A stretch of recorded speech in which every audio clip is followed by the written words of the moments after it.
Game 4 of 4, final game of the day here at UCCU Ballpark. I'm Brian Priest, joined by Mike Matthews once again, and we've got the Riverton Silverwolves, the home team, taking on the top-seeded American Fork Cavemen in this game.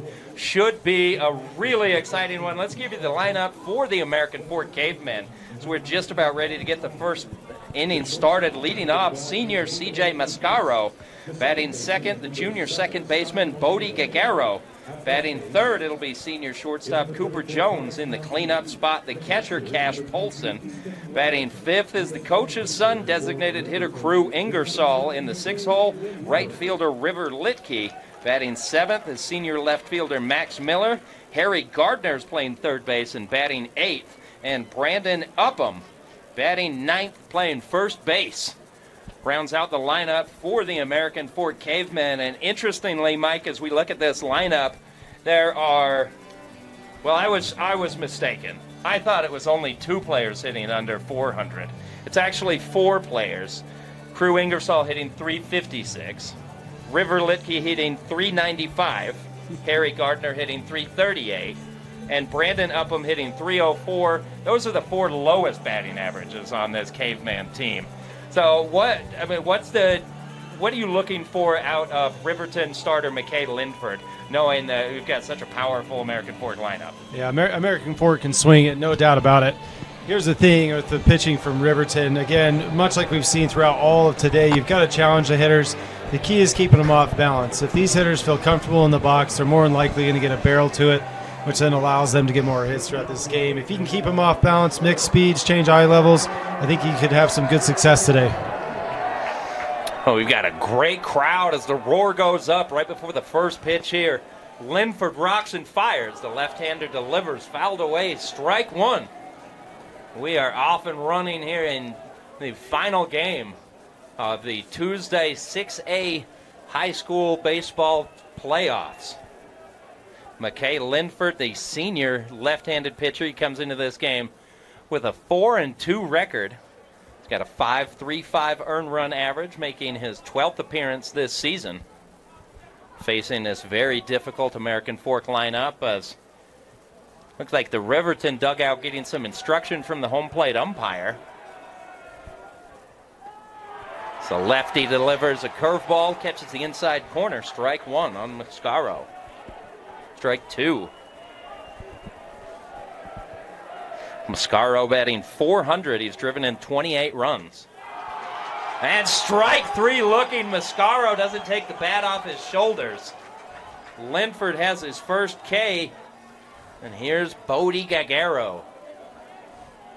Linford setting the tone, striking out leadoff C.J. Mascaro, commit to TCU. That's a way to start this game off right there. Linford with 2 curveballs right on the inside corner. He went back to the well a second time. Mascaro was not expecting it. Here's Gagaro.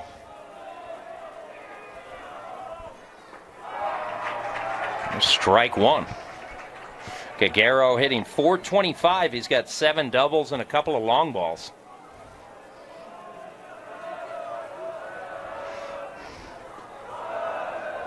Pitch misses outside. Count goes to 2-1.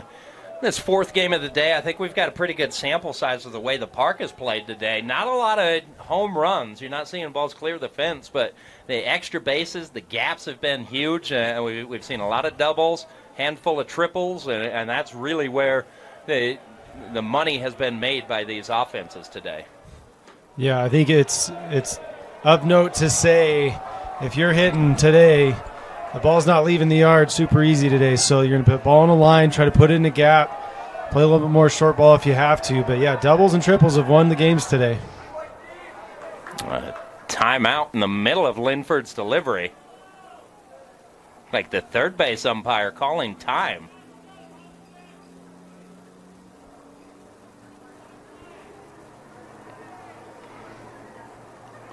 I'm not sure what this conversation is. Something about him maybe not taking a step off of the mound or touching the mound. Is he not touching the rubber as he releases?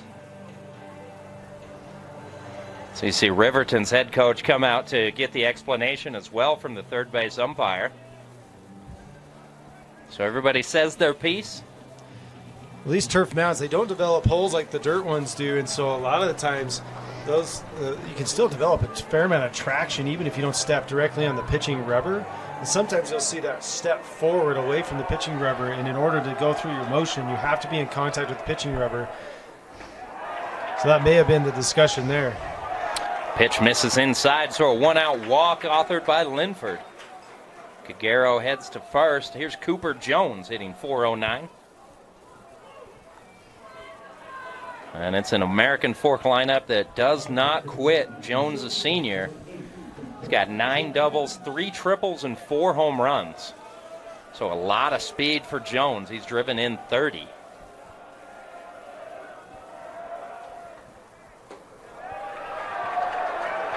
And it's something to be said about playing on a turf field. If you're not used to playing on a turf field, it takes a little bit of an adjustment. It's a faster speed. You get a good bounce every time, but it's faster. And even as pitching, if you're pitching on a turf mound and you're not used to it, there's a different give to it, different traction. And it takes a little bit of getting used to. Ball in the dirt, runner takes off, slides safely into second base ahead of the throw. So Gagaro advances on the likely wild pitch there from Linford. Counts 1-1 on Jones. Yeah, to your point, you can get a good bounce every time you get a true bounce, but the speed of the field, it really does take some time to get out here. And it's difficult for these teams because they don't get to have practice sessions on the field. So it's just game environment that they're learning for it. Bouncer to third. Looks the runner back, makes a strong throw. Gagaro still advances. Aggressive base running right there by Bodie Gagaro. He advances to third, 2 down here in the first inning. Cooper Jones is retired on the 5-3 put out. Here's Cash Polson. Now back to the catcher, number 5, Cash Polson. The spelling of Cash, to my mind, is unique only to Utah. The C-A-C-H-E. Growing up in Cache Valley, I know exactly what it means. Polson looks at strike one. Cash has been money this year, hitting .446. He's got 7 doubles and 2 home runs. RBI chance, he's driven in 25. Fouls that pitch off. Good inner half breaking ball from Linford there. Didn't seem like Cash was quite ready for where that pitch was located. Linford attacking batters in the first inning. We've seen him try and get after the inside corner of the plate against both lefties and righties. Here's the 0-2. Lined into right. RBI single, Cash Polson. Cavemen on the board in the first.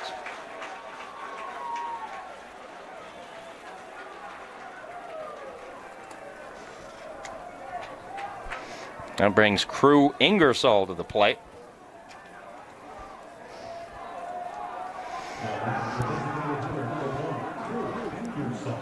Ingersoll hitting .356. Serving as the designated hitter this afternoon. Well, I think we've gone far enough in the day we can officially call it this evening.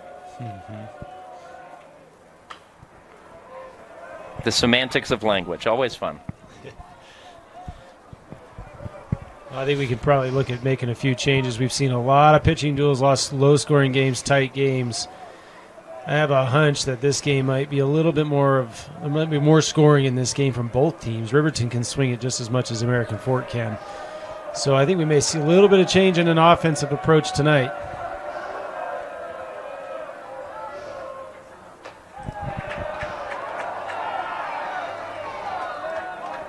Count goes to 1-1.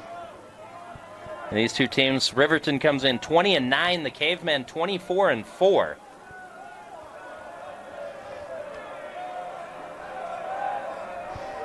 Linford comes set. Checks the runner at first. These teams did play once head-to-head this season. Riverton came out on top, winning 6-4 back on April 3rd. First game of the season, I believe. But as you said, to your point, Mike, Riverton hitting .340 with a .460 on-base percentage, slugging at .476. And these are both teams that like to put the ball in play and score runs.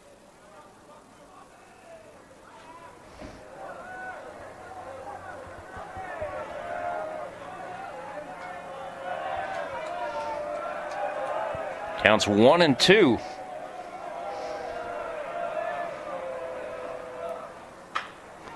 Sharply hit ground ball past the diving second baseman.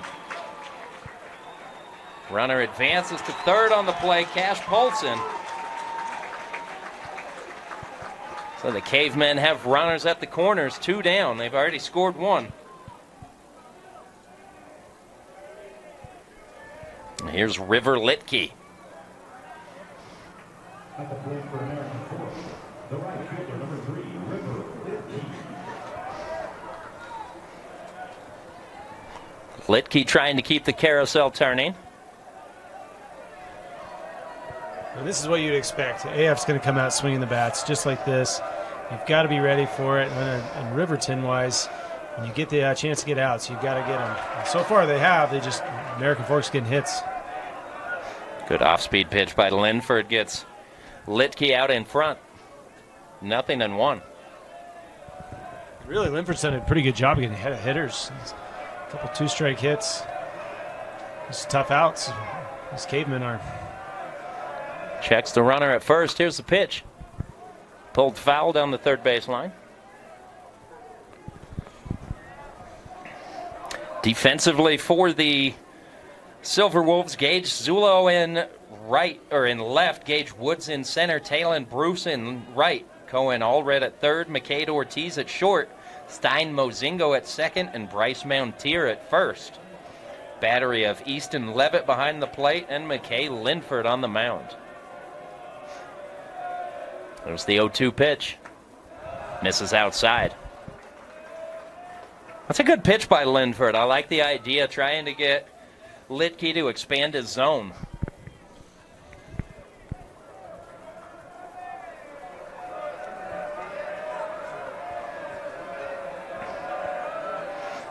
See if Linford can stop the bleeding. Now 2-2.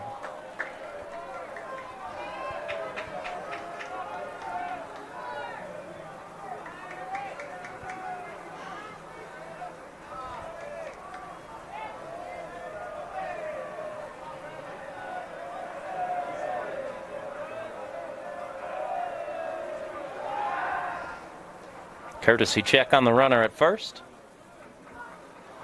Count still 2-2, 2 down. Top of the first inning here at UCCU Ballpark, Game 4.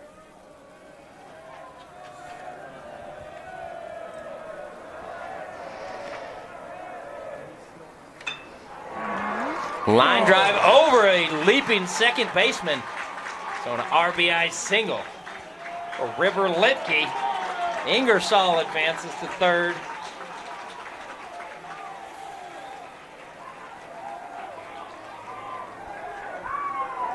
Now Max Miller gets a chance. Linford doing a good job of getting to 2 strikes, but unfortunately has been unable to find a way to get that last pitch to get a strikeout or even a ground out or pop fly. That ball just inches above the glove of Stein Mozingo at second base. Would have ended the inning. Instead, it's 2-0 American Fork, still threatening. Miller takes the pitch for strike 1. Miller hitting .471 this season. Good speed if he can put a ball in a gap. He's tripled 3 times this season.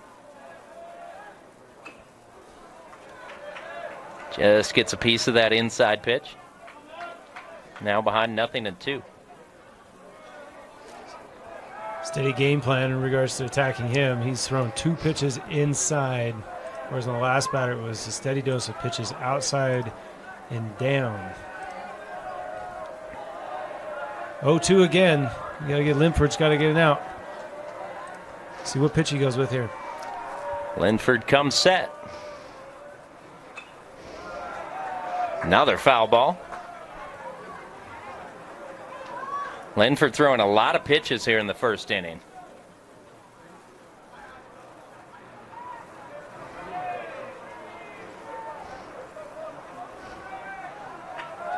Efficiency so important in these tournaments as the week continues. Ball in the dirt, 1-2. Again, that looked like Linford trying to get the chase, didn't quite execute the pitch. Yeah, it looked like a fastball just at the bottom of the zone.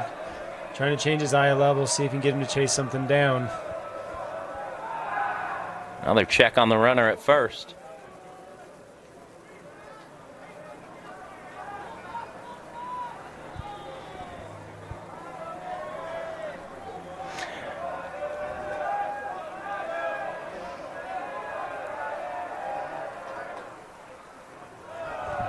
Another ball in the dirt. So 2-2. McKay Linford facing Max Miller. If Miller can reach, Harry Gardner will bat. Followed by Brandon Upham.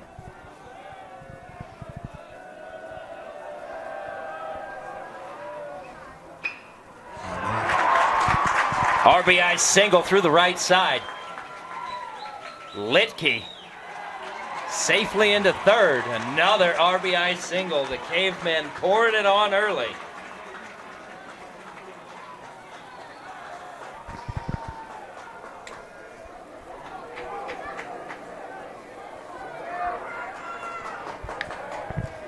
Yeah, these are just great at-bats by American Fork. Most of them have been down either 1-2 or 0-2. They battle their way back into favorable counts, 2-2 or 3-2. Been able to go after pitches that are a little bit easier to hit, and they've just executed. Yeah, Linford's done a good job. You've already mentioned that he's early in counts. He's done a good job getting ahead of hitters. It's been that put-away pitch that he's struggled with so far in this game. But American Fork really turning it on here in the first inning, trying to leave no doubt as they come into this day as the top seed in the tournament. And this is a good time to come out and talk to Linford, I would say. He's been struggling here in this first inning. Not necessarily pitching poorly, but just not executing well enough. And the Cavemen, this is too good of a lineup to get away without executing. Yeah. And if you're Ingersoll and American Fork Cavemen right now, you're watching 3 runs on the board, 4 hits already, a lot of pitches by the starter, and you're seeing 2 pitchers up in Riverton's bullpen in the top of the first. These are all great things for you. And you see the Silverwolves can't afford to waste any time and let this deficit grow. And they've got a runner in. It's Max Miller in a rundown. So Miller's trying to keep it alive long enough for a run to score, and he does. And Miller's tagged out, but he gets the job done, allowing the run to score. So heads up base running by the Cavemen. We head to the bottom of the first inning. AF leads 4-0. You're watching 6A Baseball on KSLSports.com. With a TabSpend checking account, you earn big rewards. It's hard to not make a scene. How's your card? Oh, my card's right here. That's a big card. You should see how much it's earned me. Sorry, Grandma. TabSpend isn't just another checking account. It's packed with benefits. How do I get one? Just scan this QR code or go to tabbank.com. It's all online and super easy to get started.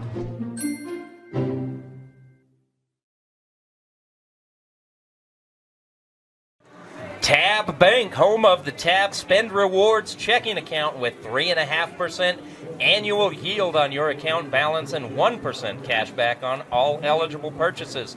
But great rewards are just the beginning at Tap Bank. Convenient online and mobile banking with no hidden or complex qualification requirements, zero minimum opening balance, and no account fees.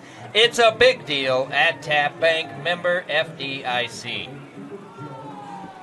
So we come back to UCCU Ballpark, bottom of the first inning. American Fork puts up a 4 spot in the top half. The Silverwolves already have their work cut out for them. Leading off for Riverton, it's going to be junior shortstop McCade Ortiz, followed by senior center fielder Gage Woods. Batting third is the second baseman Stein Mozingo. In the cleanup spot, first baseman Bryce Mountier. Batting fifth, senior designated hitter Landon Park, followed by Cohen Allred playing third base, and batting sixth in the 7 hole, the senior Talon Bruce, followed by sophomore Gage Zulo. And in the 9 spot, Easton Levitt is catching. They'll be facing Kenny Johnson, junior right-handed pitcher for the Cavemen. Give the numbers on Johnson in just a moment. He fires strike one. Johnson 3-0 this season. He's got a 3.05 earned run average, making his 11th appearance.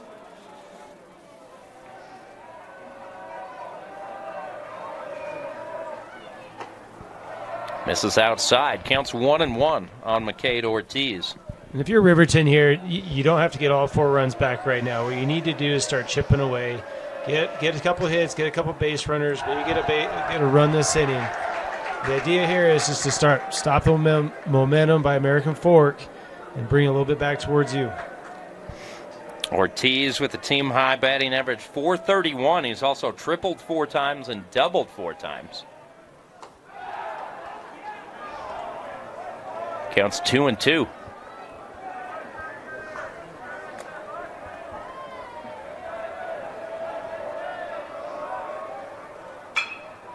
Bouncer up the middle, fielded by Johnson. Helping his own cause, good play. You know, sometimes those comebackers are more of a look what I found. It looked like Johnson had a good read on that ball.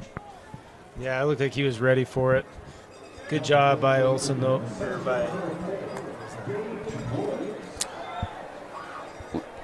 Ortiz. Good job by Ortiz there, putting the ball in play with 2-2 count. Got a barrel to it, just hit it right back to the pitcher. Here's Gage Woods.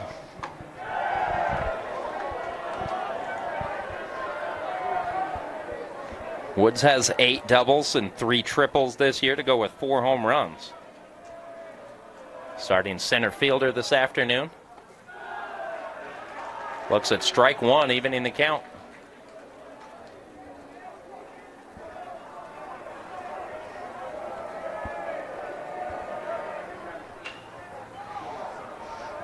One bounce to second.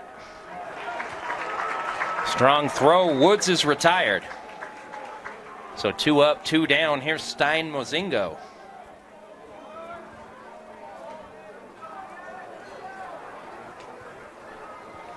Looks like this home plate umpire might be hearing it from both sides. See him asking the American Fork dugout to be quiet. Had words with the Riverton dugout in the first inning.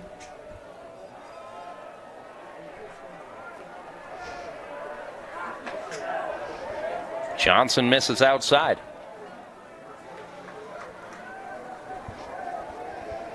Mozingo hitting .322.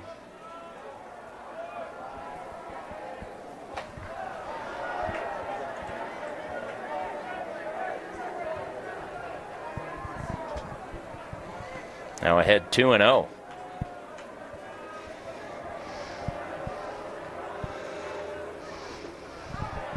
And takes ball 3.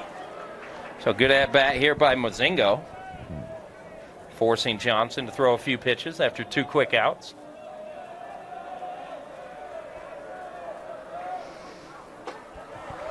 And ball 4. We talked about that last game. You get 2 quick outs as a pitcher. A little bit of an emotional letdown. I think we just saw it from Johnson again. He does have the benefit of a 4-0 lead, so he can refocus here and get an out. Bryce Mountier now. Righty steps up.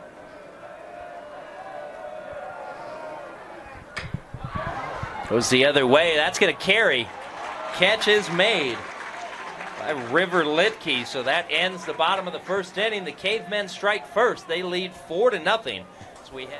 Hey, Mike, you ready to unlock your full athletic potential? At Athletic Potential, we specialize in helping athletes conquer pain, recover faster, and achieve peak performance. Whether you're a professional, collegiate, or recreational athlete, our tailored approach ensures you're stronger, faster, and more resilient. From personalized physical therapy to sport-specific performance training, we guide you every step of the way. Plus, with remote coaching options, expert support is always within reach. Don't let injuries hold you back. Visit athletic-potential.com to schedule your free consultation today and take the first step towards your best performance yet.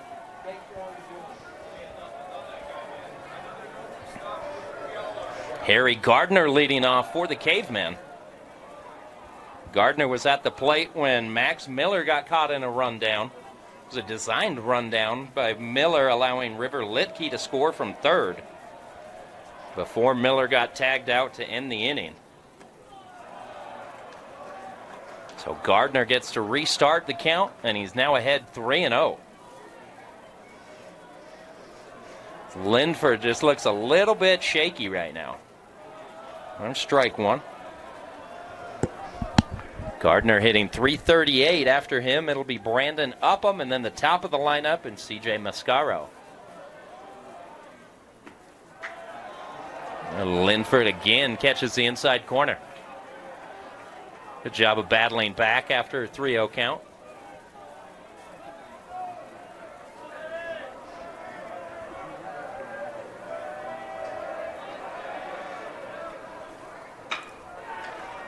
Hard hit ground ball to short, backhanded by Ortiz.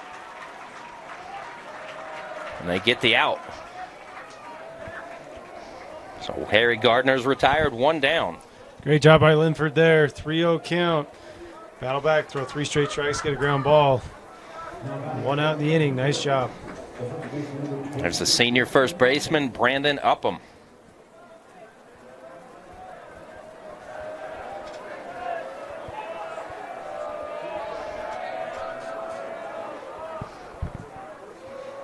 Timeout called by the home plate umpire.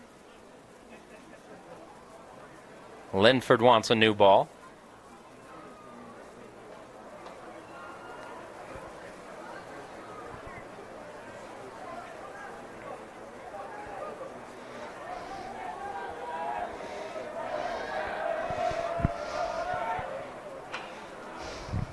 Upham fouls the first pitch off. Linford gave up 4 singles in the top of the first inning. It wasn't as if American Fork was doing a ton of damage, but they just kept on rolling. Tagging Linford for 4 runs.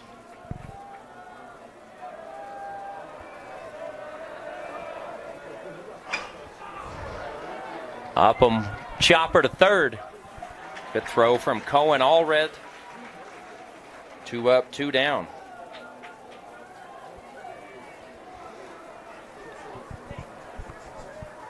Now the AF leadoff hitter, C.J. Mascaro. Mascaro looking to make up for a strikeout, looking to start this game off. Yeah, I think you're going to see a big adjustment out of C.J. right here. At his first at-bat, C.J. looked at 3 pitches, never took the bat off his shoulder. Looks at strike 1 here.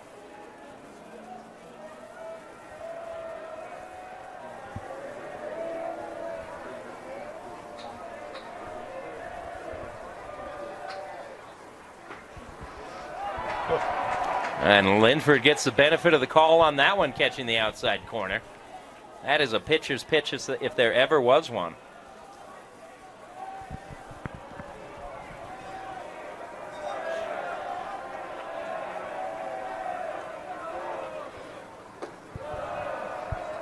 Misses high, 1-2.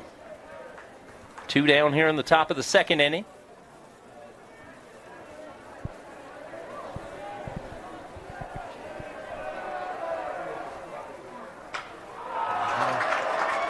That's lifted into left. Gets into the gap, rolls all the way to the wall. Mascaro speeding around second base. Stand-up triple for CJ Mascaro. And make up for the strikeout looking he did, a 2-out triple. And the Cavemen are in business for Bodie Gaguero.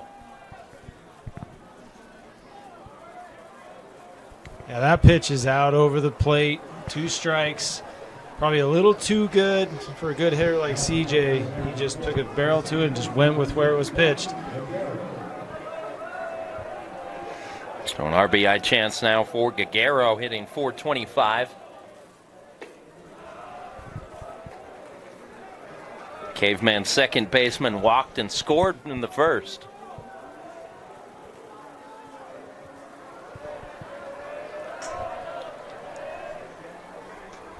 And that one hits Gaguero. So Linford, after getting 2 quick outs, and it's been a familiar theme all day long, 2 outs and then a letdown from these pitchers.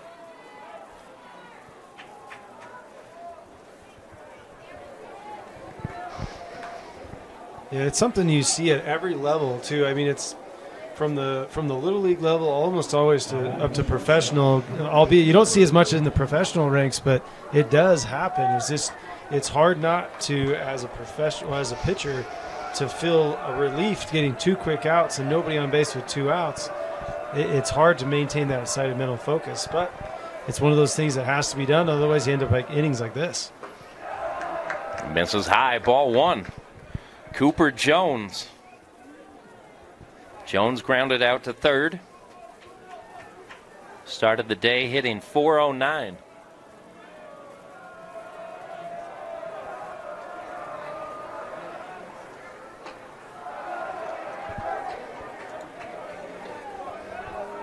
Linford now behind 2-0. Now, you were talking about those shadows creeping across the field. If you look at your center field and your left fielder right now, they are both holding their gloves up to shield that sun. That is a really tough place to play right now in left field. Yeah, that sun low setting behind the stadium, and it is coming right into the left fielder and center fielder's eyes. And I think you saw it a little bit on the last route taken to that ball that was hit by CJ. It was more of a direct to the ball rather than kind of an arcing route to the fence. I'm not sure the outfielder could read it. Yeah, I don't think he got a good read on that ball. I noticed the same thing. He didn't start going towards the fence until the ball was by him. It didn't make a difference on the play. I think Mascaro was going to get 3 bases no matter what. Yep. Here's the 3-1. Misses outside. There's a walk. So a 2-out triple followed by a hit by pitch and now a walk. And the bases are loaded for the Cavemen as they try and open the floodgates in this game. Cash Paulson with a chance to break things wide open. And this is where championship teams, this is where they'll bury teams. They've given an opportunity, bases loaded, 2 quick outs, nothing going in this inning, and now you've got this opportunity. This is where a big hit comes through right here to knock a couple runs in. And we're starting to see some action in the Riverton bullpen once again. Linford throws strike 1 to Cash Paulson. Paulson with an RBI single in the first, came around to score. Ball 1.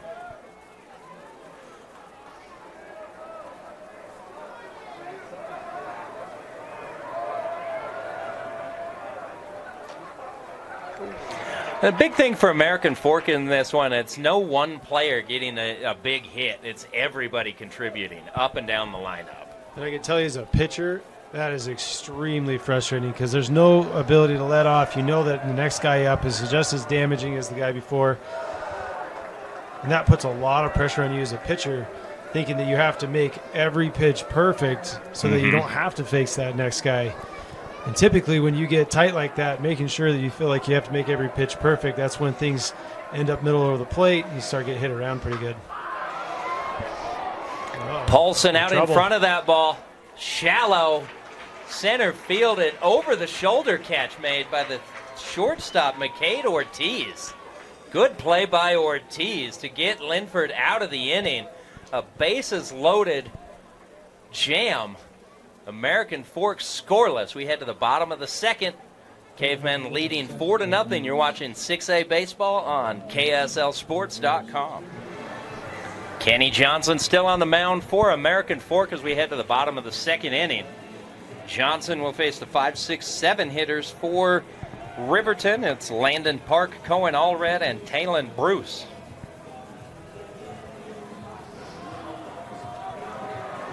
And I don't believe we got the defense for American Fork in the first inning. So left to right in the outfield, it's Max Miller, C.J. Mascaro, and River Litke. Harry Gardner at third, Cooper Jones at short, Bodie Gagaro at second, Brandon Upham at first, and Cash Paulson behind the plate. Johnson delivers strike one to Park. Park, the designated hitter for Riverton. Takes strike two, again the outside corner. Batters have got to be aware to protect that outside corner. Yeah, Park hitting. I think we've seen a consistent zone where the outside is given a little extra couple inches. The inside has been a pretty tight zone. Park hitting .333. Behind 1 and 2.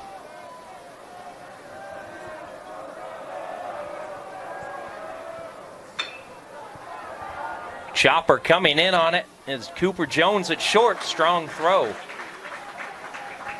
Good play to retire Landon Park. See, and I think on balls like that, this is where turf is really to your benefit as a defense. That ball is normally just absolutely dead in grass and in dirt. You're not fielding that ball on a big hop like that. You're fielding on a low hop. You're going to have to make a throw from a bent over position. The turf helps you on that play quite a bit. There's Cohen Allred. Nubber back to the pitcher. Johnson bobbled it for just a second, able to recover and get the out. Riverton scuffling early in this one. I do get a question asked a lot of times. You see those like really soft balls hit back to you as a pitcher. A lot of people are like, why do the pitchers bobble it? And you always hear like pitchers aren't athletes and everything. I always laugh. I'm like, first of all, you're thinking that ball is coming back at you at 100 miles an hour, so you're double clutching. The second thing is that ball is spinning so much. It hits your glove. It doesn't want to stay in your glove. So a lot of times you'll hear that, like, well, why can't pitchers field their position? That ball's not moving right, and typically you're waiting for a ball coming back at you really fast. Yeah, it's not nearly as easy as these guys make it look sometimes, even at this level.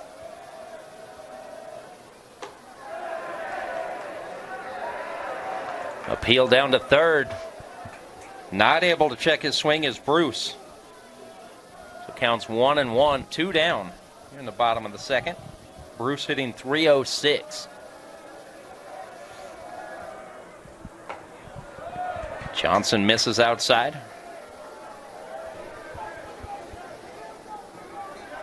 Left fielder is now standing in shadow except for his head. So he's still having a problem with the sun, but it's getting closer to being gone. That's Max Miller out there in left. I think he's excited to get to the third inning when that sun isn't a problem for him anymore. The only good news is when the sun's getting pretty low like that, ball hit in the air is going to be above the sun. So it won't be quite in your eyes. And strike three. Kenny Johnson through 2 innings. Retires the side 1-2-3 in the second. We go to the top of the third. American Fork leading 4-0 on KSLSports.com. American Fork leading 4-0 against the Riverton Silverwolves. AF looking to add some insurance. Crew Ingersoll due up, followed by River Litke and Max Miller. Facing McKay Linford. Linford's given up 4 runs on 5 hits. 4 of those hits came in the first inning. He loaded the bases again in the second, was able to work around the trouble. Ball 1. Now, it's good to see Linford continue to go in the game. Yet you've got these pitchers in the bullpen that have been throwing for the basically 2.5 innings, just kind of trying to stay loose. That does add up over time, and it's one of those things where you talk to a lot of relief pitchers, and they'll say they got hot and never got put into the game. That takes a toll. It's almost like going into a game in regards to fatigue.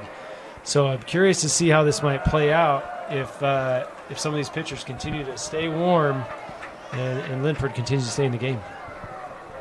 Linford behind 3-0 to the AF leadoff hitter Ingersoll. Looks at strike one. And it makes you wonder how long the leash is for McKay Linford right now after giving up so much traffic on the bases through 2. Issues a walk to the leadoff hitter here in the 3rd.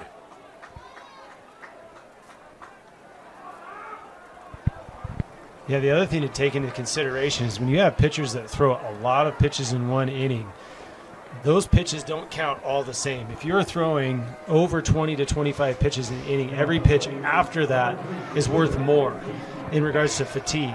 And so if you see pitchers exceeding 30 pitches in an inning, they're basically burning 40 to 50 pitches, the equivalent of 40 to 50 pitches. Ground ball shortstop. 6-4. Safe. Good play there. That's River Litke digging down the first baseline, beating the throw out, so it turns into a fielder's choice.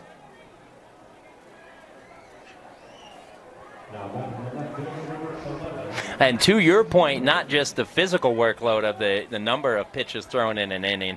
When you've got runners on base, there's an extra toll that comes with those because there's the mental workload that comes with it. You are being more fine with each of your pitches, and it just adds up quickly. Yeah, which, is why it's your game plan on offense, is to really put a lot of pressure onto that pitcher early to get him out of the game so you can get into the bullpen as soon as you can. It was the 1-0 to Max Miller. Takes ball 2. It does look like Linford's laboring right now. He's having a hard time finding the zone when he needs to. His misses aren't bad. They're pretty close. He's just not either getting the call or just off.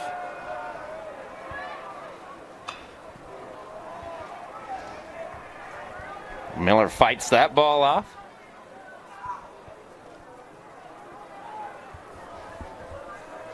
Counts 2-1, 1 down.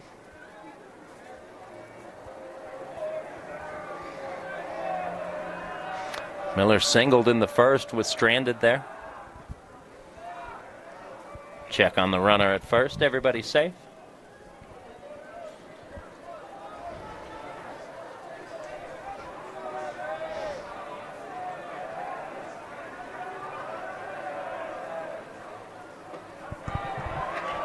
Strike 2.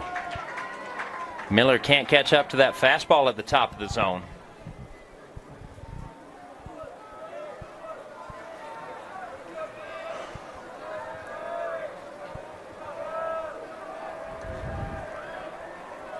Litke takes his lead off of first. The 2-2 fouled out of play. An interesting stat I think that's kept more at the professional and collegiate level, and I'm sure it's kept at the high school level to a certain degree, is swings and misses. And not just strikeouts, just pitches. I can tell you right now, I don't know how many swing and misses Linford has had. Maybe a handful, I would say. Strike 3 looking on the outside corner. Linford takes advantage of that big zone on the outside edge. K's Max Miller. Here's Harry Gardner. Well, you got to give Linford credit. In spite of missing the zone and struggling with his command just a bit, he's battling. Doing a good job keeping his head in this ball game and not letting himself get taken out.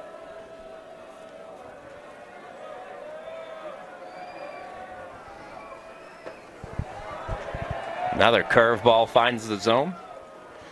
0-1 to Harry Gardner. Gardner grounded out to short in his first at-bat. We talk about shadows. Our shortstop is now standing in sunlight in a portal in the stadium right here. And I can tell you right now, I played in the stadium that If you were playing center field, there was a hole in the stadium directly above home plate, and you could not see a thing when that sun was going right through it. You basically had to play either left center or right center so you even had a chance to see the ball. And I think maybe that's what Ortiz is having to do a little bit right now.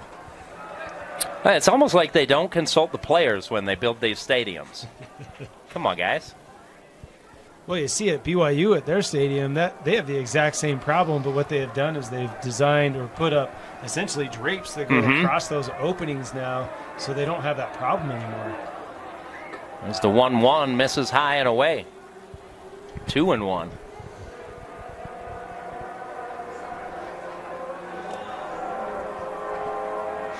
Oh, it's one thing I love about baseball is the quirks of every team's home park.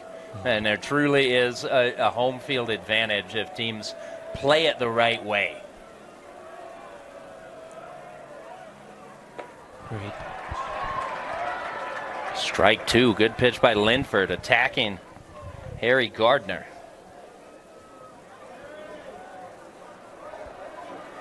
You know, we've been very fortunate here in the state of Utah to have some incredible ballparks. Smith's Ballpark just had its last game played in a 31-year history. Opened up the ballpark at American Fork Square for the Salt Lake Bees. There is Lindquist Field up in Ogden, the home of the Ogden Raptors. Great ballpark. A rookie-affiliated league, I believe it is. Independent ball now, the Pioneer League. Okay. And then, of course, here at UCCU Ballpark, and all of these parks that I'm talking about feature the mountain backdrop of the Wasatch Mountain Range. And there's strike 3. Good job by McKay Linford working around the leadoff walk in the inning. So we head to the bottom of the third. Riverton trailing 4-0. You're watching 6A high school baseball playoffs on KSLSports.com. Leading off the bottom of the third inning for the Silverwolves, it's left fielder Gage Zulo. Zulo facing Kenny Johnson. Johnson's retired 6 of the 7 batters he's faced today. Had a 1-2-3 second inning. And Zulo fouls the first pitch back. Gage hitting .320 this season. He's driven in 4. Sophomore with a long career ahead of him. Zulo actually the only underclassman in the lineup today for the Silverwolves. Behind 0-2. And Zulo strikes out. Will make the throw down to first to complete the strikeout. So 1 down. Back-to-back Ks for Johnson. He's got 3 in the game. That was a great pitch sequence there. Totally had him off balance from the first pitch.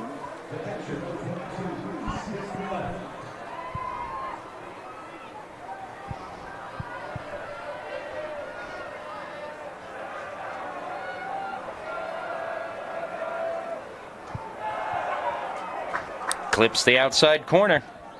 0-1 on Easton Levitt, hitting .296 this year.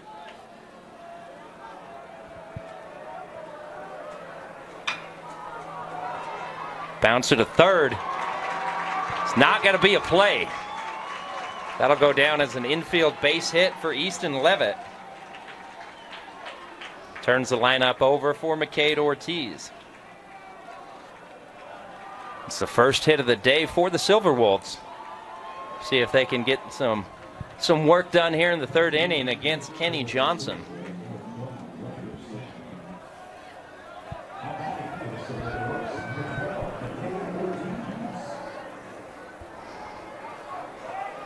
Ortiz bounced back to Johnson in his first at-bat.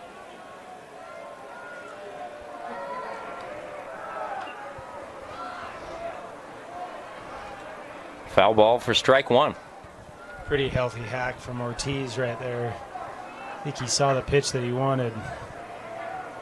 Took a big hack.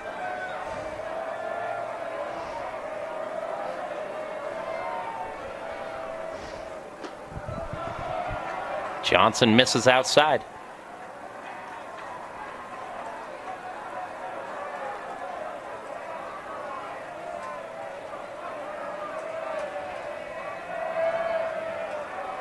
Counts 1-1 on Ortiz.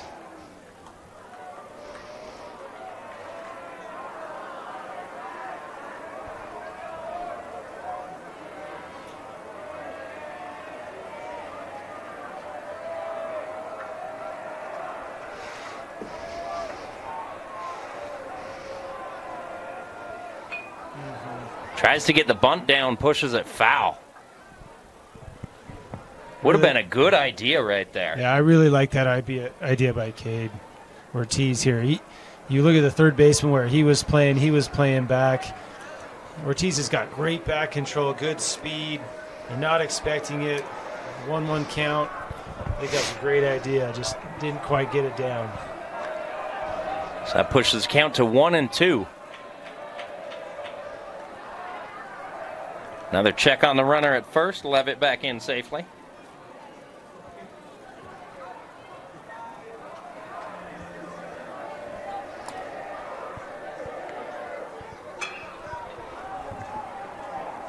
Fly ball to right, gets into the bullpen, out of play. Ortiz staying alive, count remains 1-2.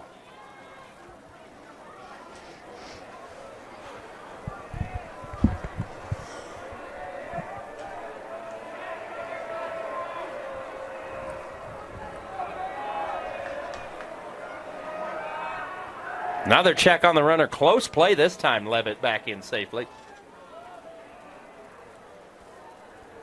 It was a good move by Kenny Johnson.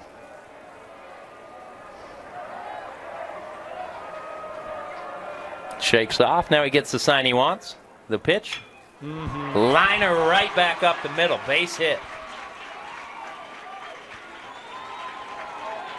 McCade Ortiz got the pitch he wanted and turns it around. Great at bat by Ortiz there. Fouls off a pitch that just wasn't quite what he needed. Gets the pitch that he wants. Put a barrel on it. And put it up the middle. Nice job. Riverton may have something going here. Riverton trying to build their first rally of this ball game. Brings Gage Woods to the plate. Woods is the Silverwolves RBI leader with 36 runs knocked in. Also leads the team with 8 doubles and 4 home runs. If you're Riverton, there's probably not a better bat that you'd rather have up right now.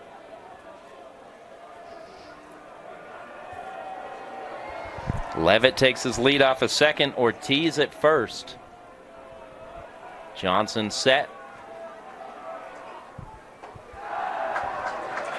Strike 2. Great pitch on the outside corner.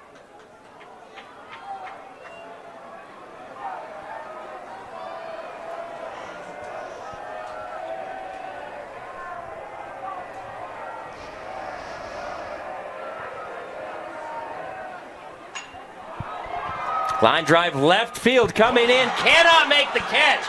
That gets by. Max Miller. Oh, he's going to make it. Silverwolves are running for days. That could be an inside the park home run. It is. Gage Woods.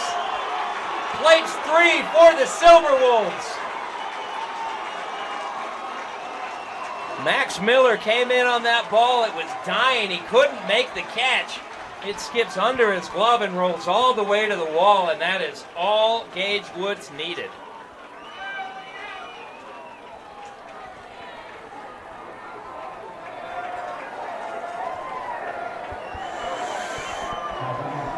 That is a really tough call as an outfielder. If you're a left fielder, you want nothing more than to make that play. Yet, if that play happens, it's one of those where you've got to just wonder, if you miss that ball like he did, you have no backup. Your center fielder is all the way in center. They're going to have to chase it all the way down. With 2 runners on that, I think you go conservative. I can say that now, having the inside of the park just happen. But realistically, the mindset there is tough as an outfielder. You want to play aggressive. You want to go make these crazy cool plays. But typically, those need to be reserved for balls in the gap where you have backup from your center fielder. Not kind of those drooping line drives that are going to dive to the corner. Yeah, absolutely. I mean, with hindsight being 20/20, you'd like to have that one back. If you're Max Miller, But, he leaves his feet knowing that he's got no backup on that play. And I think I'm with you on that one, Mike. I'd rather he go conservative, play that ball off of a hop. Well, just looking at his body language in left field, I think he knows it as well. He doesn't want to make sure, he doesn't want to let his team down, and you want to play with aggression, which is a good thing, and that's the way this American Fork team plays, is with aggressiveness, and I think that's a good thing. In that situation, it really burned them. There's Stein Mozingo. One last thing on that play. I'll say, I don't know if you would ultimately say that Max Miller made the wrong decision. Mm-hmm. That's a perfect learning moment. You'll be able to look at that and say, okay, next time, what am I looking for? What am I thinking of? Mm-hmm. Yeah, you make that catch, you're a hero. You know what I mean? And it makes everything okay. There's the 1-0. Mozingo, strike one, swinging. Well, the Silverwolves have completely changed the complexion of this ball game after falling behind 4-0. Looking like they might fall behind by more when the Cavemen loaded the bases in the second inning. They've come back with a 3-run inside the park home run by Max Miller. And now it's a 1-run ball game. Well, all day long in the 3 games previous and this game, we have yet to see a ball leave the park. We've seen stuff leave the park foul. Oh, that's a hit by pitch. So we're starting to see the mortality of Kenny Johnson. He looked so strong through 2 innings. And things are just unraveling a little bit right now. Gave up a single to the 9-hole hitter and another single at the top of the order to McCade Ortiz. Gage Woods hits that inside the park home run, and it's hard to even put that on Kenny Johnson. That's just a difficult play that didn't go their way. Yeah. Well, and like we were saying before this, here is Ingersoll has words with the home plate umpire. And we haven't seen a ball leave the yard that's fair. We've seen a ball off the wall in right field, but nothing else has left the yard over the fence. And to see our first home run of the day in 4 games being inside the Parker is a testament to the fact that line drives to the gaps are going to be what win or lose these games.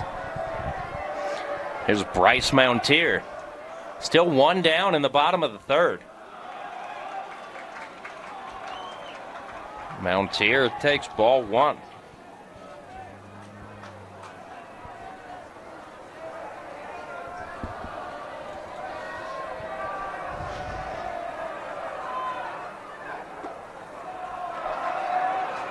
Both of these schools less than a 30-minute drive to the ballpark, so great representation on both sides. A lot of tradition in these programs as well. A lot of following for many years. There's the 2-0, misses outside, now 3-0. Mountier likely taking on this next pitch.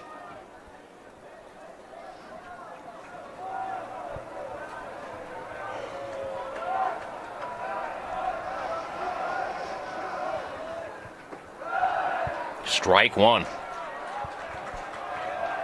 Johnson trying to settle down.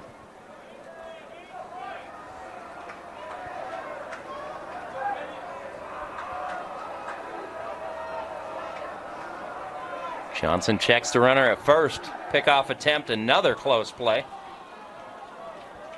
Mozingo back in safely. Like you said earlier, you talked about how Johnson, none of this can be really put on Johnson in the sense that everything that's been hit or it's just been, he's done a great job. He needs to go back to what was working before, be confident in the pitches, get ahead in counts. If he does that, I think he's going to find his stride again. Of course, you're Riverton. You do everything you can to not let him get back there. Yeah, exactly. If you're Riverton, you want to force him to keep throwing pitches. We're in that situation that you were talking about previously. The big swing strike 2 runs the count full, but not only has Johnson thrown a lot of pitches in this inning, he's thrown a lot of pitches with runners on base, and that begins to take a toll physically. Here's the payoff pitch. Foul ball. Mountier hitting .424. He's got 5 doubles, 2 home runs second on the team behind Gage Woods with 28 RBI.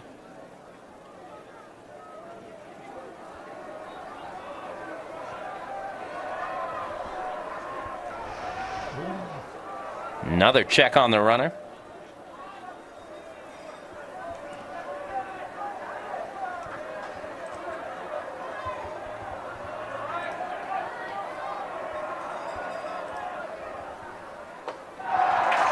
Strike three swinging. So Mountier is retired. It's down to Landon Park. He was trying to do some damage with that two-strike swing. That was a very big hack. You've seen these at-bats by Riverton this inning. 4 pitches, 6 pitches, 7 pitches. Even that last one there was 7-pitch at-bat. They're making him work. The runner takes off safely into second base. That's Mozingo. He's got 11 stolen bases. That's likely going to go down as a wild pitch. So not a stolen base for Mozingo. But you've seen in this at-bat how much his speed is factoring into Kenny Johnson's mind. There's the 1-0. Fouled back.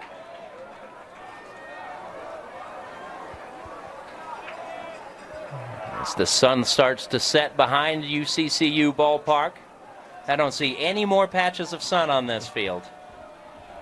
No more gloves up, shielding eyes. All the sunglasses are off now. Bouncer to short. That'll retire the side.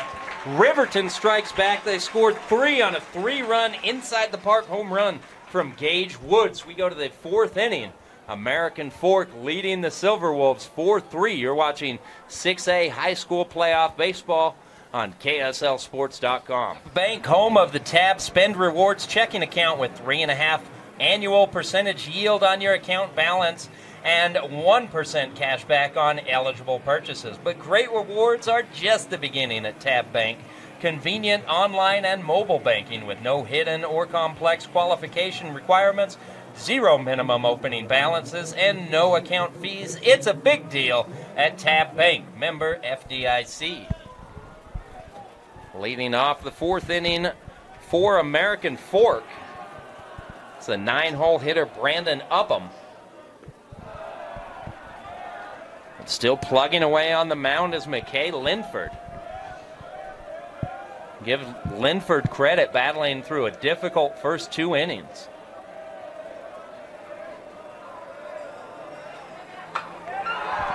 Upham line drive to left. Sinking coming in and making the catch is Gage Zulo. Great job here by Zulo. His first step was back, and then he couldn't read it because it was coming straight at him, so he gave the ball just a little extra time to be able to read which direction the ball was going, then made his move and ran to position to catch it. That's a great way, and that's exactly how you should play a fly ball like that. Here's CJ Mascaro. Looks at strike 1.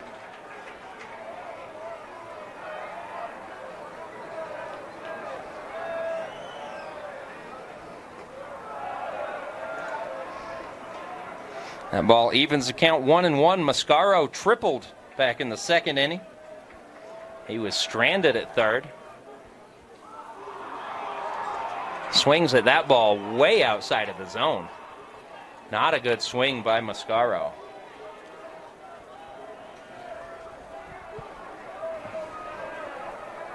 Counts 1-2, and this is huge for Linford and this Riverton team. The more innings that he can eat as they advance in this tournament, it's just good for their bullpen. Yeah, you definitely want to save your bullpen if you can. They still have someone throwing in the Riverton bullpen now, so they're not saving as much as they could, but they want to be ready just in case. Don't let American Fork get away with anything.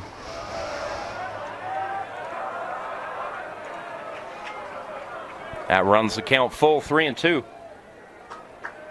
After Mascaro, it'll be Bodie Gaguero. If you're Linford here, I would go back to that breaking ball.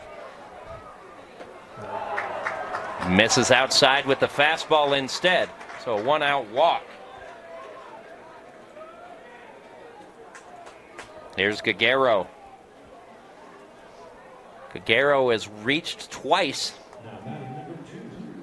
He walked in his first plate appearance, was hit by a pitch in the second inning. Has scored a run today. Still looking for his first official at-bat.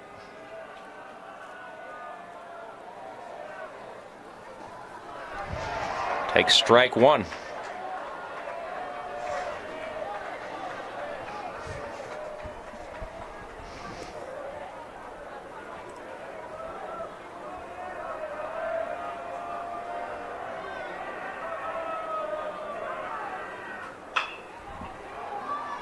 Bounce to first. The throw goes to second to get the lead runner.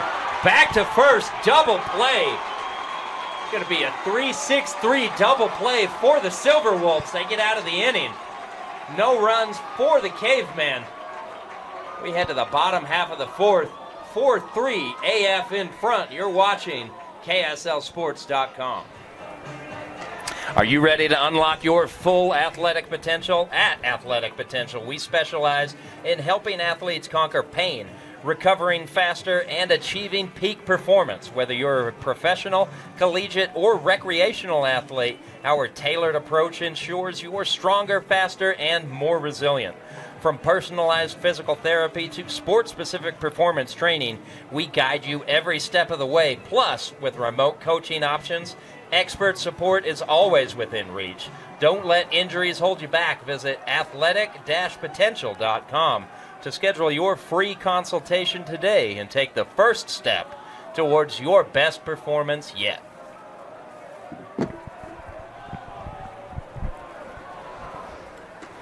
Yeah, I'll tell you what, for a Monday morning quarterback like myself, that sounds pretty good. Yeah. Well done. Could use some athletic performance improvements. Kenny Johnson still on the mound. Trouble. Facing a Riverton leadoff hitter. Shallow fly ball out to right. Cohen Allred retired. Brings Talon Bruce to the plate.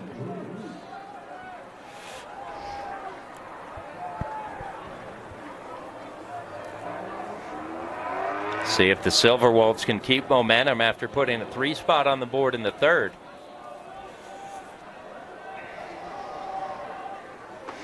The only 3 Riverton hits in this game came in the third inning.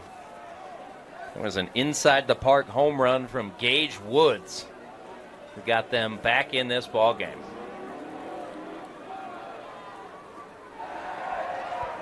Check swing, not able to hold up.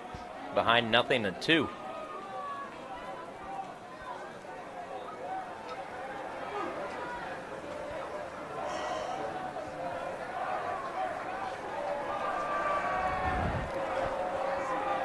Johnson gets the sign, comes set. Chopper. Again, you see, just like we were talking about, the turf field makes that play so easy for Kenny Johnson.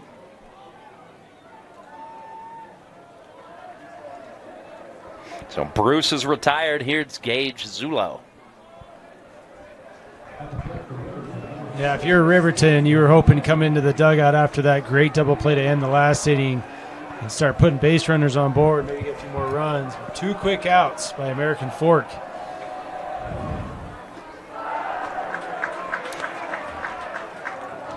So we'll see if Kenny Johnson can continue settling down. Hit 3 up, 3 down here in the fourth. Stem the tide against Riverton. Foul ball out of play.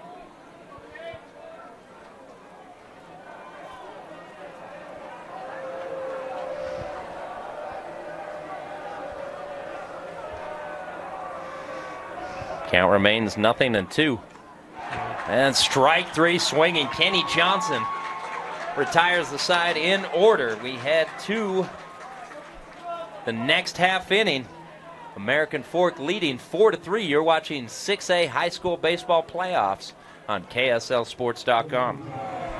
Spectacular game here at UCCU Ballpark. Through 4 innings of play, the American Fork Cavemen scored 4 in the first. They lead by a run. It's 4-3 So we head to the top of the 5th inning. Pitching change to tell you about. Isaac Jones coming in for Riverton, replacing McKay Linford. Linford gave up 4 runs on 5 hits and 4 good innings of work. I mean, he just did what they needed him to do after a really rough start to this ball game. Yeah, his first inning was really rough. The first pitch from Jones lifted out to right field. Yeah, Linford had a tough first inning, giving up those 4 runs. And then he came back and battled for those next innings. And he did a really good job of coming back, settling down, getting outs, giving his team a chance to come back, which they have. Down 1 run now. He's turned it over the bullpen.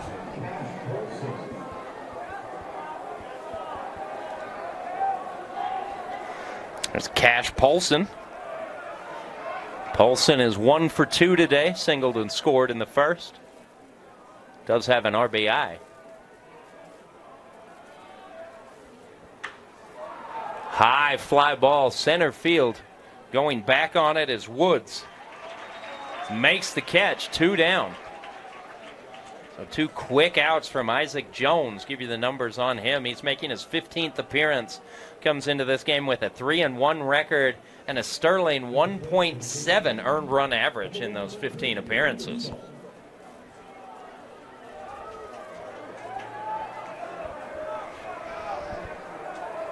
Crew Ingersoll now. Rips the first pitch through the the hole on the left side. So 2-out single for Ingersoll, keeps the inning alive for River Litke. Litke singled and scored in the first inning.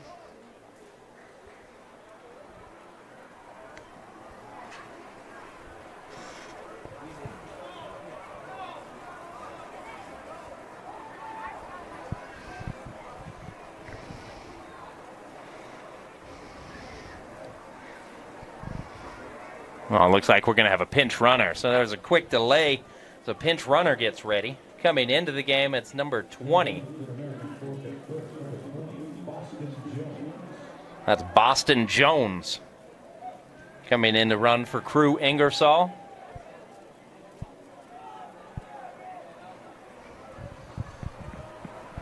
And of course, in high school, the re-entry rule is in effect for pinch runners, so Ingersoll will be able to stay in the game as the designated hitter for American Fork.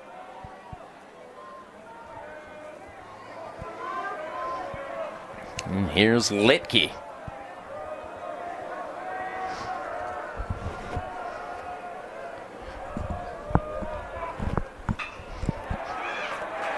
Looper right over the second baseman. Perfectly placed ball by Litke. Jones advances to third on the play. So with 2 down, American Fork has runners at the corners.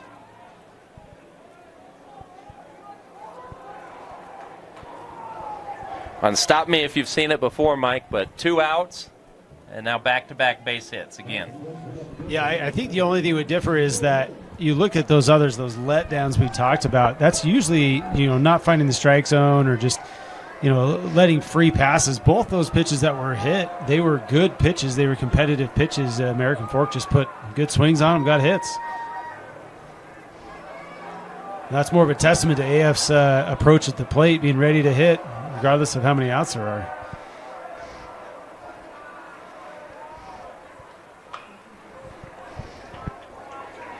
Max Miller pulls the first pitch foul. Miller struck out in his last at-bat. 1 for 2 this afternoon, hitting .471.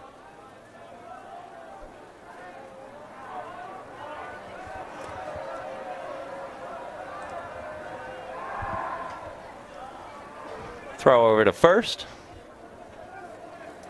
Litke back in safely.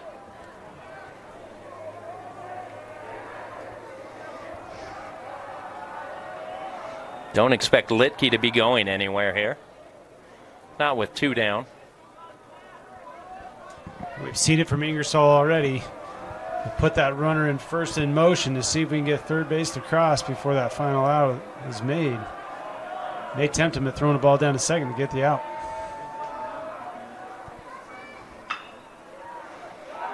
Bounce to the third. Foul ball. Oof. American Fork third base coach almost fooled me on that one with the umpire at second. Ingersoll trying to convince the umpires that one was fair. Does not get his way. Can't blame the guy for trying. Yeah, home plate umpire all over it, running up the line to see it. See what American Fork wants to do here. 2 strikes. Runner at first. There's a huge hole on the right side between first and second.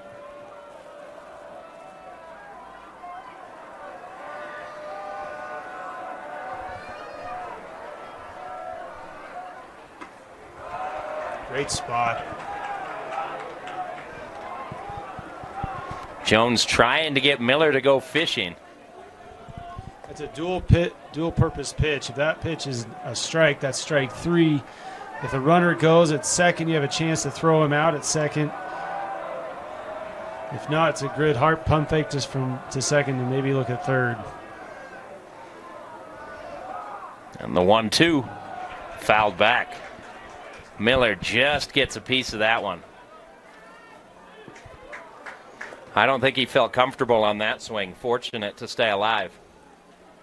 Yeah, a little more self-preservation there just to try and make sure he made contact so he didn't end up with a strikeout.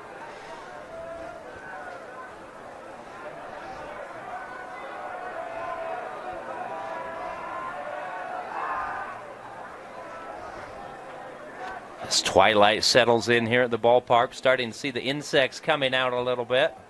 Oh, the joys of summer.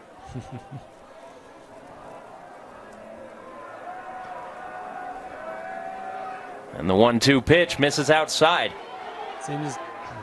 Catcher loses the ball. Easton Levitt not able to find it. That allows Litke to advance, so American Fork now has 2 runners in scoring position.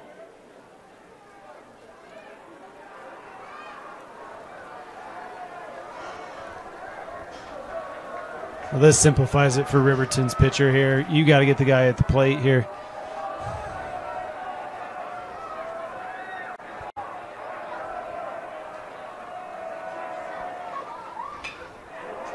Another foul ball out of play. Max Miller and Easton Jones having a good battle in the 5th. Now Jones and his catcher Easton Levitt will have a conversation. 2-2 count. I believe the next pitch will be the 9th pitch of the at-bat.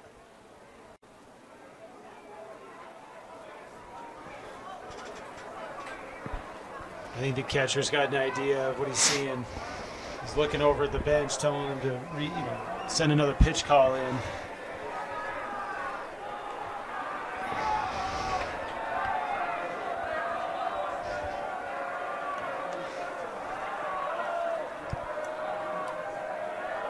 Jones checks the runner at second.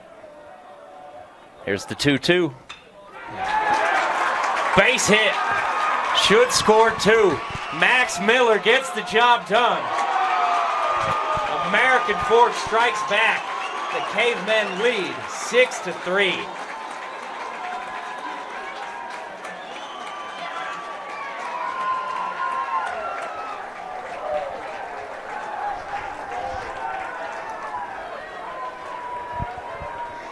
Great job of hitting there. Breaking ball or off speed. Able to get a barrel to it, punch it the other way, drive in 2 runs. So that 2 RBI single from Max Miller gives the Cavemen a little bit of breathing room. And all of this with 2 outs in the inning. The bottom half of the American Fork lineup coming through. But we've talked about it several times. It's no ordinary bottom half of the lineup. A lot of these guys would be hitting the top 3 for most teams in the state.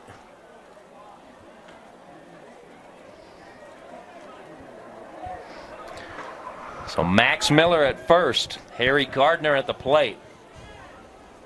Well, from top to bottom, 1 to 9 in this American Fork lineup, they're all having good at-bats. seeing lots of pitches. High pop up. First base side underneath it, making the grab.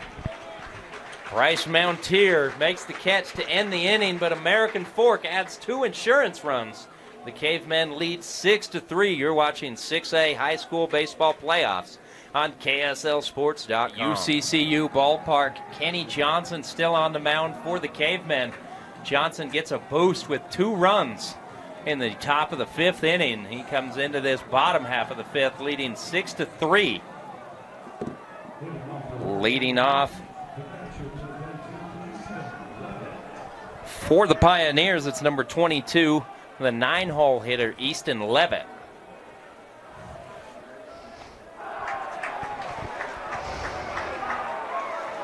Pioneers just need to keep doing what they've done the last 2 innings. Just keep chipping away, get runners on base.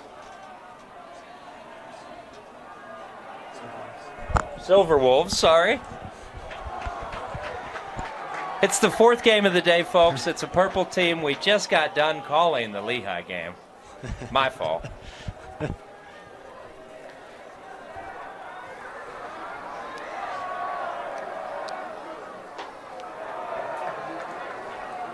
Jones takes that pitch high and outside, counts 1-2.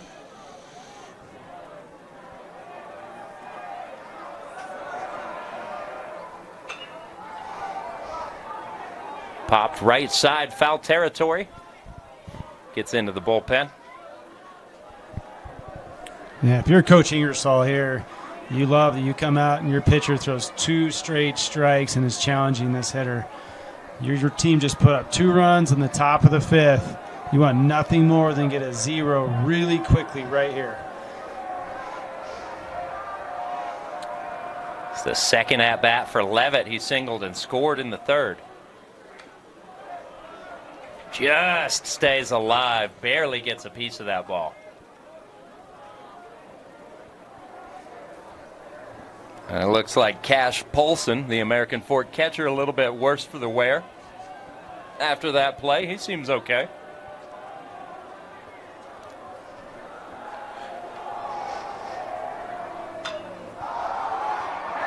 Pop up right side.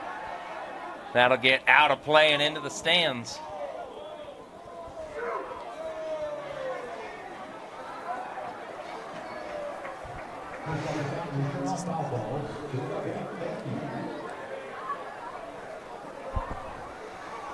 So count remains 1-2 for Easton Levitt. Good job by Levitt here, getting behind in the count and starting to battle. 4 or 5 pitches in the at-bat now.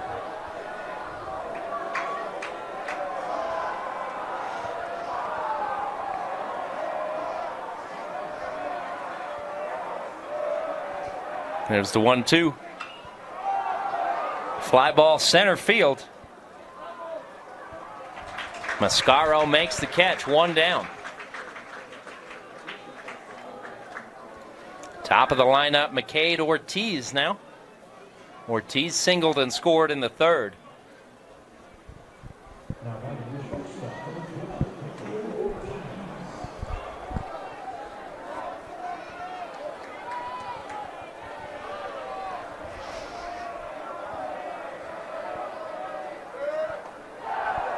Ortiz looked like he was almost hit by that pitch, and it bends back into the strike zone.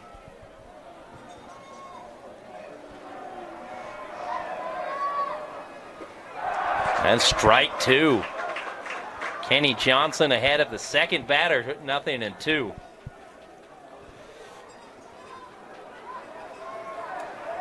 Johnson looking as strong in the 5th as he did in the 1st. Pop to right. Litke under it. 2 down.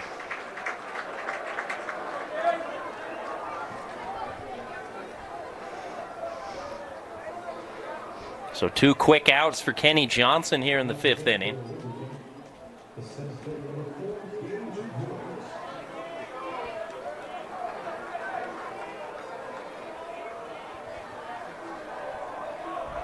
Both of these teams will still play tomorrow. The winner remains in this bracket. The loser moves into the consolation bracket and is one loss away from seeing the end of their season. Silverwolves with their back against the wall right now, down by 3. Ground ball to first. Johnson, good job covering the bag. 3 up, 3 down. We head to the 6th. American Fork still leads 6-3. You're watching 6A high school playoff baseball on KSLSports.com. Isaac Jones still on the mound for the Silverwolves. American Fork leads 6-3 after 5 innings of play. The Cavemen scored 4 runs in the first. They added 2 insurance runs in the 5th. Trying to hang on for this win. The bottom of the order due up. Brandon Upham, followed by CJ Mascaro and Bodie Gagero.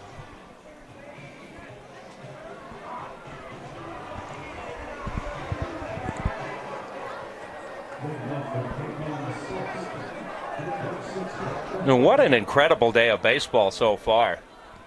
I mean, 3 games that have come down to the final inning, a 4th game that looks like it's shaping up to do the same. As Upham lines the ball to short. That play is made by McCade Ortiz. And that ball was tagged. Ortiz was just in the right place at the right time, able to make a good play on it.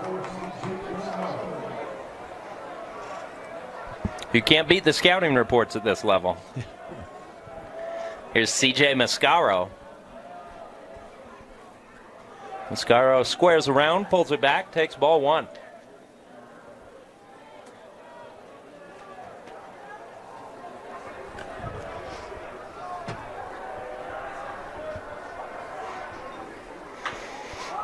High pop, center field. Can't see it. Now he can. Woods underneath it, makes the grab. Now, for a moment, he was looking up, and he put both hands out to the side like, I can't see it. Somebody help me. And luckily, he kept looking and happened to be right where he was.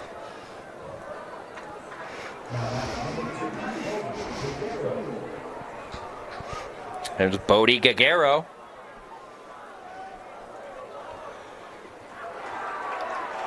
Swings at strike 1. Gagero 0 for 1 this afternoon.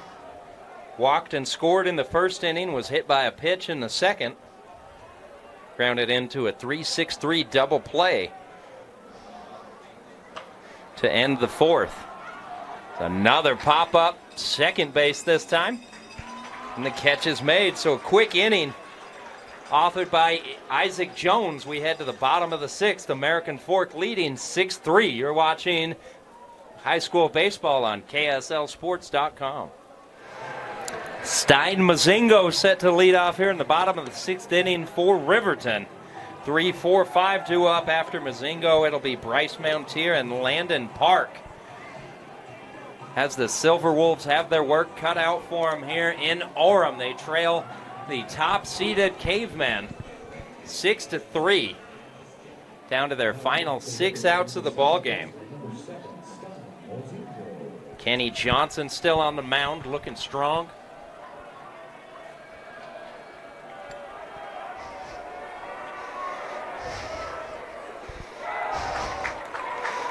And strike 1. Johnson's found a groove. He's back in rhythm. If you're Riverton, you got to disrupt his rhythm. Easy bouncer back to Johnson.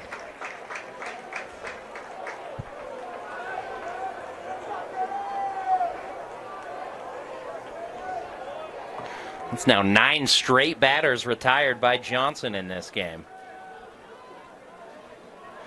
Bryce Mountier coming to the plate. He opened the day hitting .424.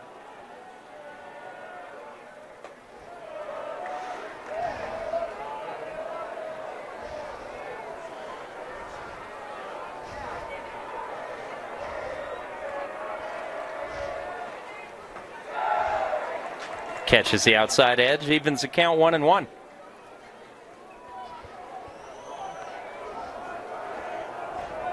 Mountier, nothing for 2, struck out in his last at-bat. Takes strike 2.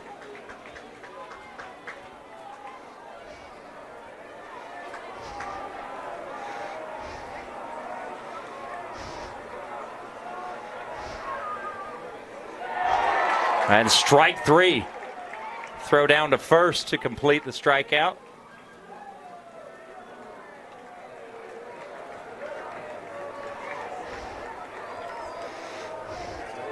Now here's Landon Park. Park, nothing for 2. A pair of ground outs.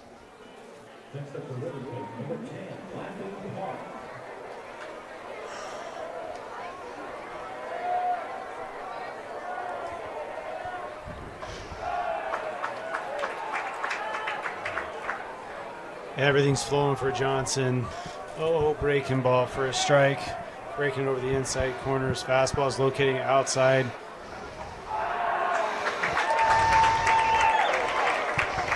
Excellent performance by Johnson right now. And the loser of this game will play Harriman tomorrow morning at 11 a.m.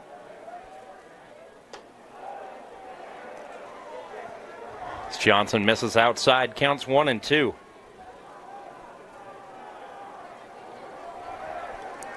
It'll be a quick turnaround for one of these two teams. And Johnson, strike 3. He's retired 11 batters in a row. We head to the 7th inning. American Fork leading 6-3 on KSLSports.com. Jones still on the mound for the Silverwolves. It's a battle of the Joneses, facing Cooper Jones leading off.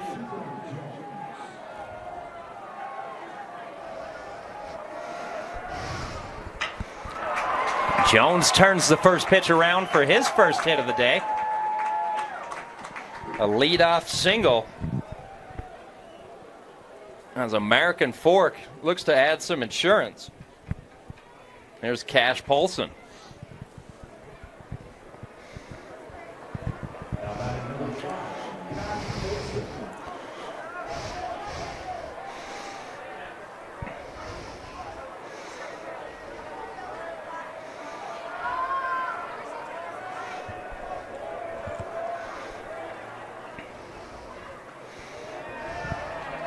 Strike 1. Polson had an RBI single in the first, ended up coming around to score. He's popped out to short and flown out to center since. 1 for 3 today.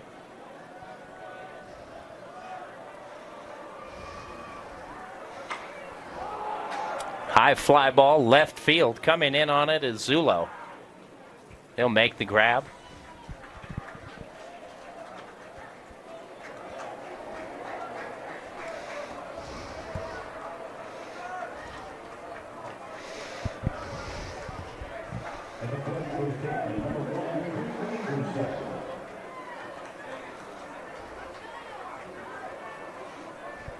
Crew Ingersoll coming to the plate.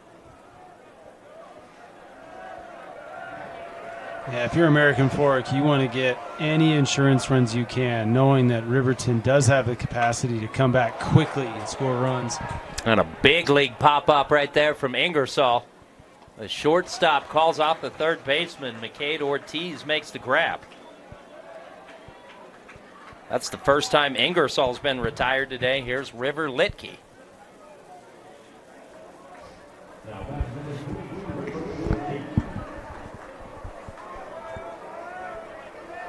Yeah, once you get into the state tournament, you don't want to feel like any lead is safe. Just keep piling on.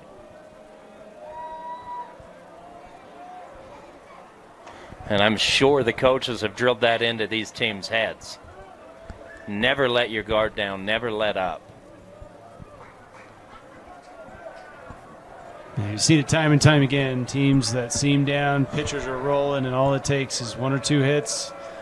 And it changes the complexion of the entire game. And next thing you know, you're battling to stay in it.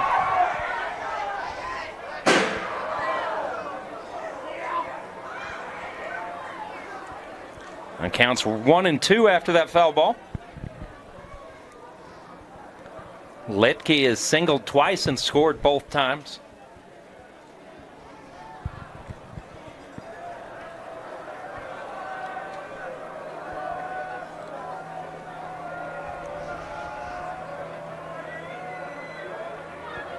Here's the 1-1. Roped back up the middle, another base hit. Litke with the single. Cooper Jones advances to third on the play. It's great running by Cooper Jones there, running on contact. He was thinking third no matter what right there. Now, we've seen American Fork being very aggressive on the base paths today. And at any level, I usually like that style of play, just the aggressiveness. But especially in high school, where you're forcing your opponent to either make a great play and putting them in a position to potentially make a mistake.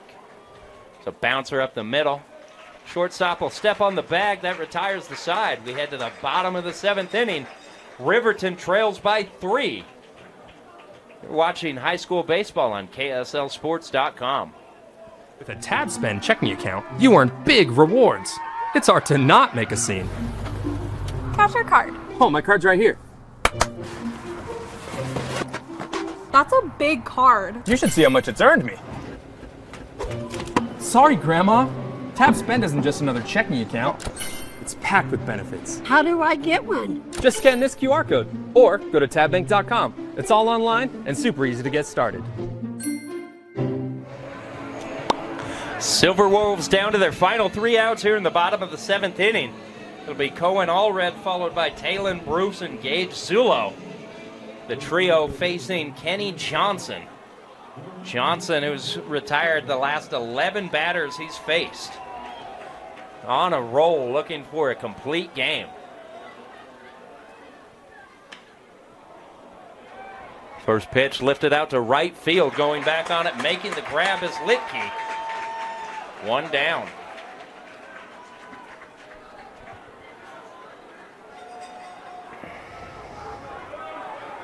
Allred a little eager on that at-bat. I like an aggressive approach, and he put a good swing on that. Just hit it right at the right fielder.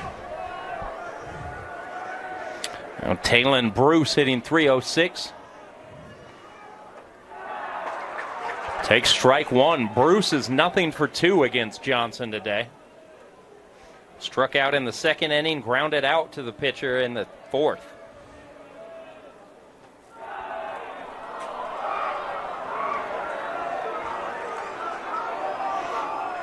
Johnson misses outside, evens the count at 1 apiece.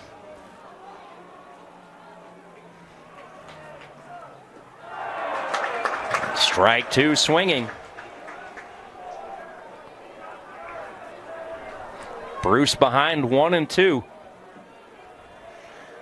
We'll be back here tomorrow morning, 11 a.m. for first pitch. Another slate of 4 games.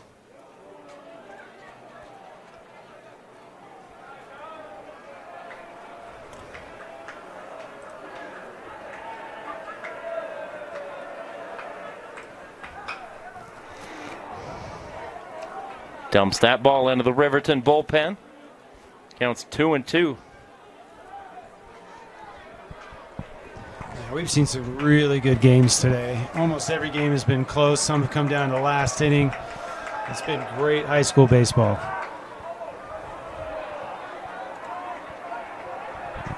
I think we've only seen 2, maybe 3 errors all day in 4 games. It's been pretty clean baseball as well. Yeah.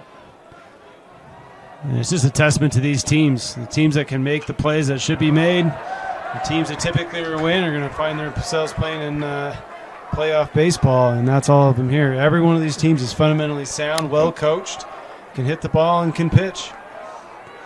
And it's always fun to watch those teams play each other because then it's best team win. Strike 3, 2 down. Riverton down to their final out. Kenny Johnson trying to finish this complete game.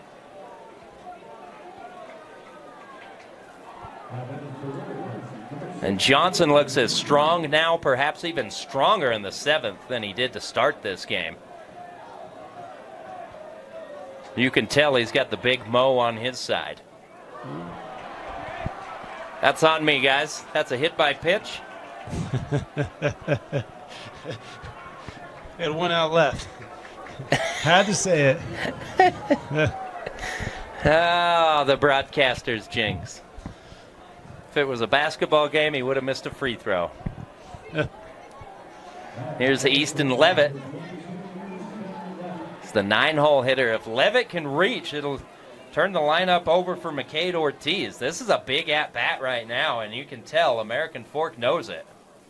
Even though the momentum still feels like it's heavily in American Fork's favor right now, as American Fork's coach, this is a great mound visit. You want no chance of the momentum swinging.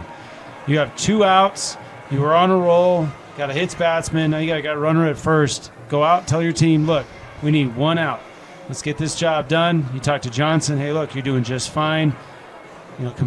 Throw a competitive pitch here, and then first 3 pitches, and I'm willing to bet you're going to get an out.